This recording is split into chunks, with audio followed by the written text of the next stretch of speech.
আহ, আমার যে আমি অধ্যাদেশটা দেখছি, আপনাদের যখন এই ইয়ে হলো তখন আমি এটা দেখছি। তো এইটা দেখে আমি অ্যাকচুয়ালি উপদেষ্টা পরিষদের কয়েকজনের নজরে এই জিনিসটা আনছি যে এখানে কিছু প্রভিশন আছে যেগুলো অপপ্রয়োগের সম্ভাবনা আছে। এই যে 37 ক, এবং আমরা এটা নিয়ে আলোচনা করছি। তো এখন আপনাদের যে অবস্থান সেটা হচ্ছে যে এটা বাতিল করে দিতে হবে। তো এইটা একটা অবস্থান, কিন্তু আপনার একটা জিনিস মনে রাখবেন যে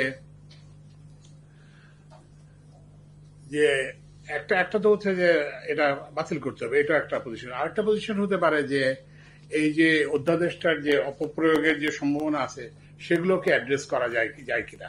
তো সেটাও আপনারা একটু যদি মাথায় রাখেন তাহলে ভালো হয়। কিন্তু এটাতে যে একটা ডিফেক্ট আছে, ইনহেরেন্ট একটা ডিফেক্ট আছে, সেটা সম্পর্কে কিন্তু আমরা সম্পূর্ণ সচেতন।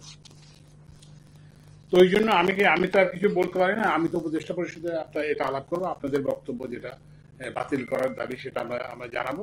তবে আমি আপনাদেরকে এটাও বলবো যে কারণ যে কোনো একটা পজিশনে একটা অসুবিধা আছে। আপনার যে কোনো জীবনে দেখবেন, যে কোনো একটা স্বামী স্ত্রীর সম্পর্ক বলে, যে কোনো ইয়েতে আপনি বলেন এইটাই পজিশন, তাহলে তো কোনো অগ্রগতি হয় না।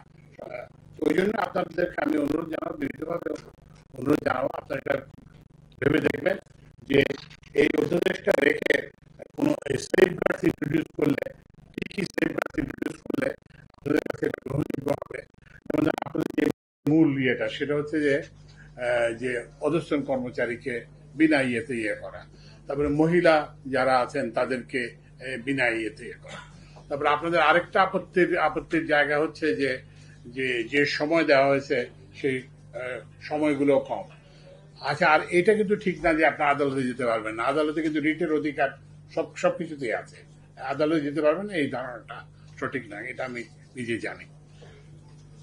তো ওই জন্যই আমি তো যেটা বললাম যে আমার তো একটা সেটা হচ্ছে যে যেটা বললাম, আমি উপদেষ্টা পরিষদে আপনাদের সঙ্গে যে আমি মিলিত হয়েছে, আপনাদের দয়া করে মেহরবানি করে আসছেন, এই জন্য আমি আপনাদের ধন্যবাদ ও কৃতজ্ঞতা জানাচ্ছি।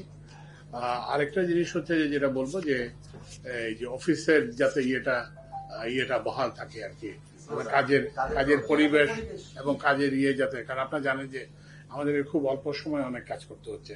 তো এইটা যাতে ব্যাহত না হয়, এটা মেহরবানি করে লক্ষ্য রাখবেন।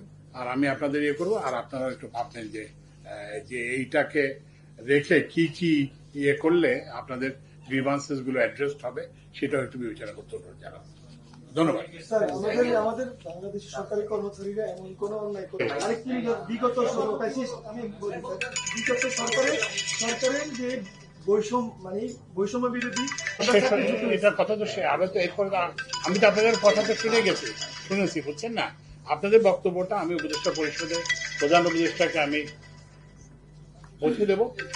কিন্তু আপনি বুঝছেন এটা তো একটা আলোচনা হলে আমাদের উপদেষ্টা পরিষদের কিংবা প্রধান উপদেষ্টা আপনাদেরকে একটা কিছু বলার বিষয় থাকতে পারে। তো সেটাকে আপনাদেরকে আমি বিবেচনার অনুরোধ জানাবো। ধন্যবাদ।